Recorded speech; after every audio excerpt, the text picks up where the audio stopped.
Bon, ben, salut tout le monde. Crystal Coddington, avec mon petit accent anglophone. Hey, c'est cute. Ah oui, merci.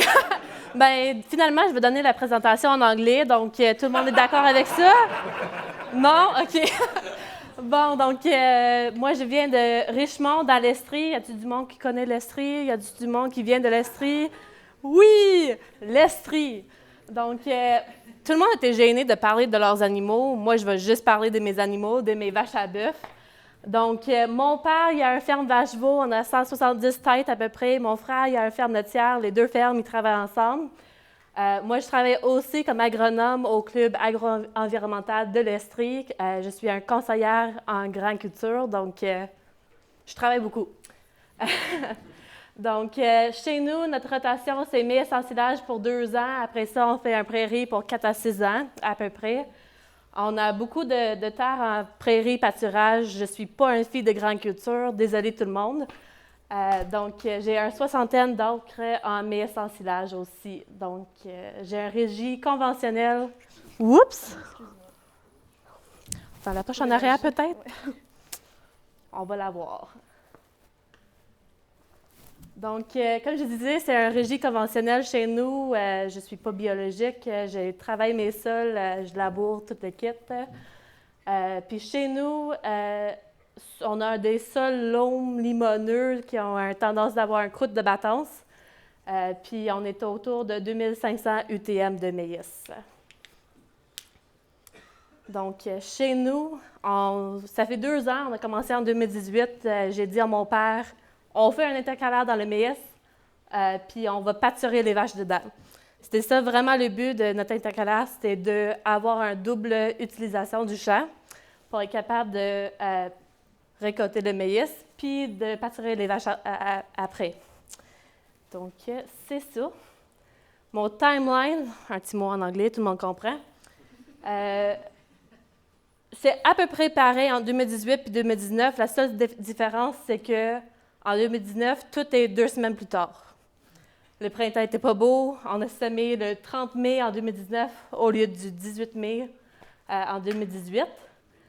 Donc, après ça, moi, je fais un arrosage prélevé parce que mon maïs n'est pas Roundup Ready. Après ça, j'ai mis mon urée, j'ai semé mon intercalaire. J'ai récolté mon maïs le 13 septembre en 2018. En 2019, c'était le 10 octobre.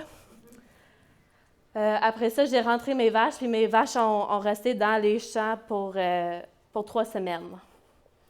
Donc, quand on parle des intercalaires, il faut toujours penser aux herbicides.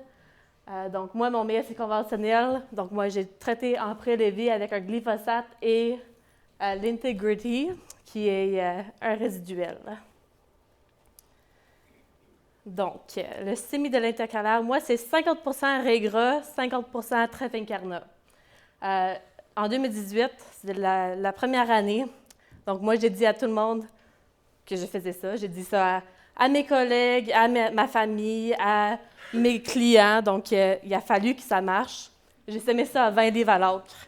Donc, j'ai semé ça quand même fort.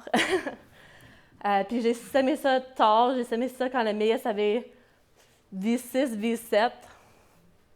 Toutes mes amis agronomes m'ont dit « C'est trop tard, Cristal, c'est trop tard. » Oui, c'est trop tard, mais on fait ce qu'on peut avec le temps qu'on a.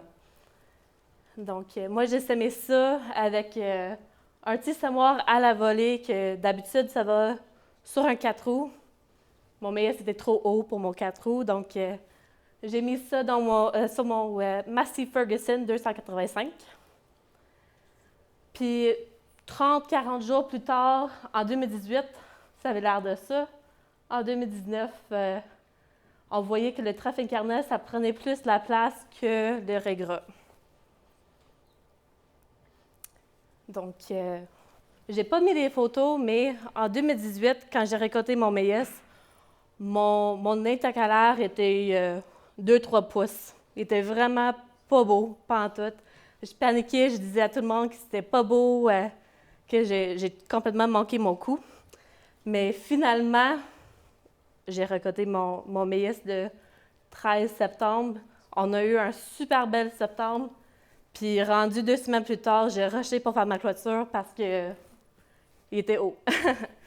En 2019, on peut voir que c'était un peu plus décevant. C'était un peu moins beau.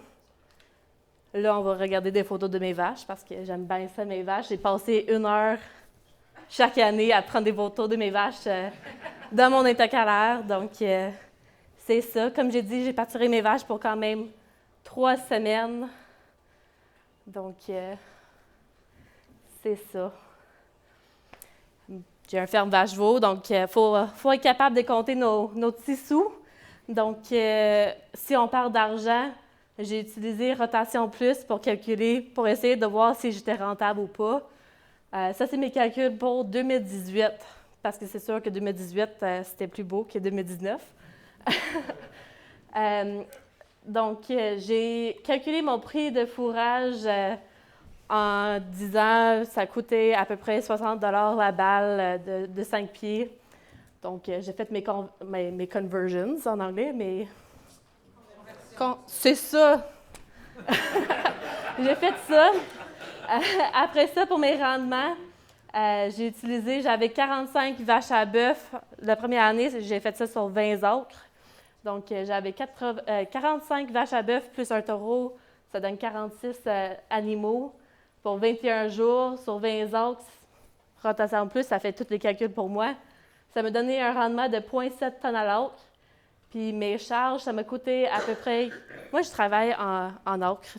Désolée tout le monde, je sais, c'est hectares ici, mais moi, j'ai semé ça à 20 livres à l'acre. Ça m'a coûté à peu près 2 piastres par livre. Donc, ça venait à peu près 40 piastres à l'acre.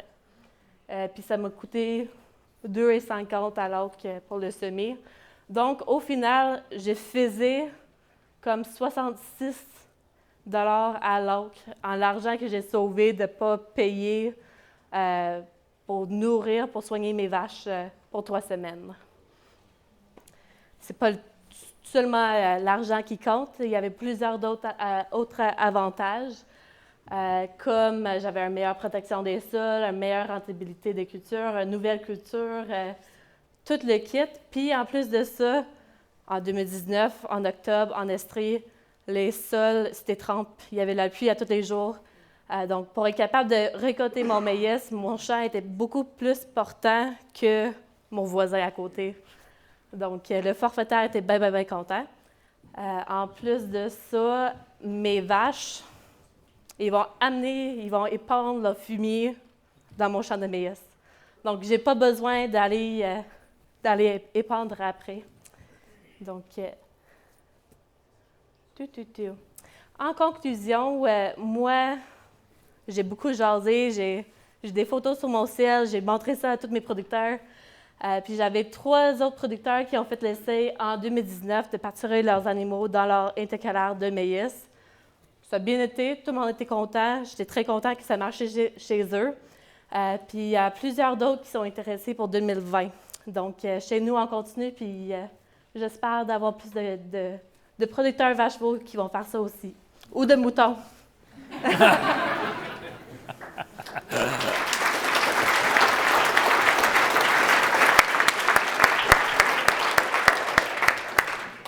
On a le temps pour des questions pour Crystal Cottington.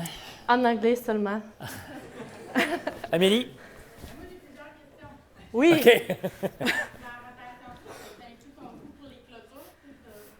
Je ne l'ai pas inclus parce que moi, j'avais comme des clôtures sur 3 bords de mon champ. Puis j'ai dit, en tant que productrice vache-veau, j'ai des animaux parce que j'adore ça, faire la clôture, c'est pas vrai. Mais je ne l'ai pas inclus. Mais sur l'autre bord, sur le 3e côté de mon champ, j'ai juste mis un clôture temporaire avec des piquets.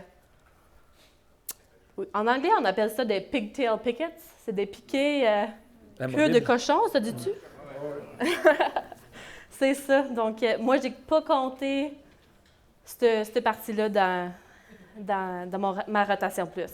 Puis, est-ce que tu penses reproduire le même modèle de pâturage, mais avec d'autres cultures ou juste des engrais ou est-ce que tu es déjà avancé?